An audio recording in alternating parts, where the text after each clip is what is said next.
My name is Anthony Oluwafemi Olasheni Joshua, and like many of you here, I'm a child of the Commonwealth. I was born in Watford, and my heritage is Nigerian. I come from the Yoruba people, who are the largest, and some might say the loudest, ethnic group in all of Africa. I am proudly Nigerian, and I'm proudly British, and I join a long line, perhaps too long to count, of UK citizens of Commonwealth origin who've made enormous contributions to this great multicultural society of ours.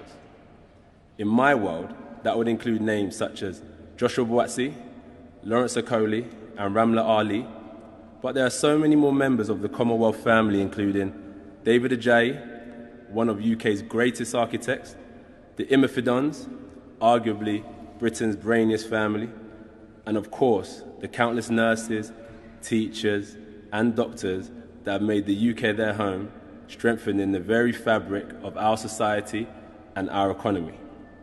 We must never forget either our Commonwealth cousins who stood shoulder to shoulder in battle.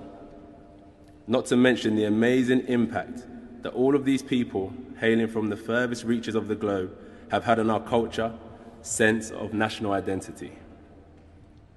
My own eyes were opened to this amazing family for the first time when I travelled to Nigeria as a child.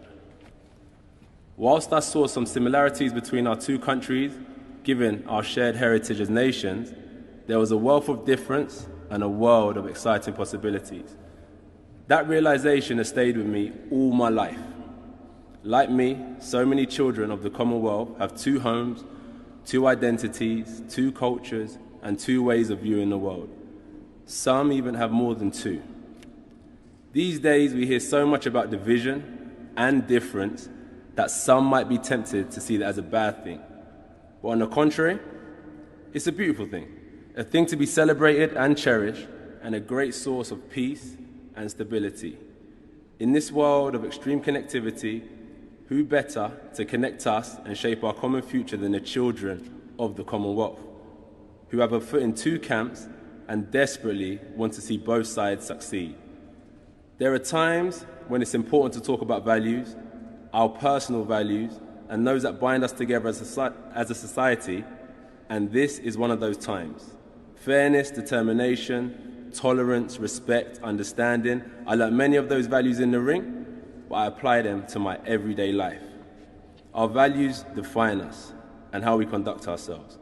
They are what we put out in the universe and what we shall receive in return. Respect for the dignity of our Commonwealth cousins and for all human beings is critical to bringing our society and communities together and making them prosperous. I feel opportunity should be there for the taking, along with hard work, dedication, and perseverance regardless of one's background. We need to strive harder collectively in order to create unity.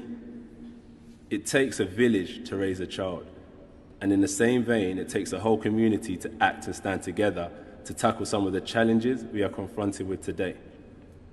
With unity and a shared vision, we could help to improve the lives and prospects of our Commonwealth family and mutually benefit in the process. People like myself, as well as some of the other stellar names I've already mentioned, will be perfectly placed to assist with the re-engagement with the Commonwealth and act as ambassadors for the two cultures and countries we represent. It will enable enormous potential of the Commonwealth's 1.4 billion young people to transform our world for the better. In the same way boxing gave me the opportunity and framework to become Olympic champion, Commonwealth champion, and now into heavyweight champion of the world.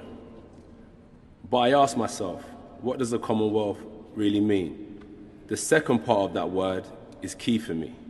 A united common future could create opportunities for our Commonwealth cousins, whether they're growing up in Nigeria, Australia, Bangladesh, or Jamaica, or right here in Britain.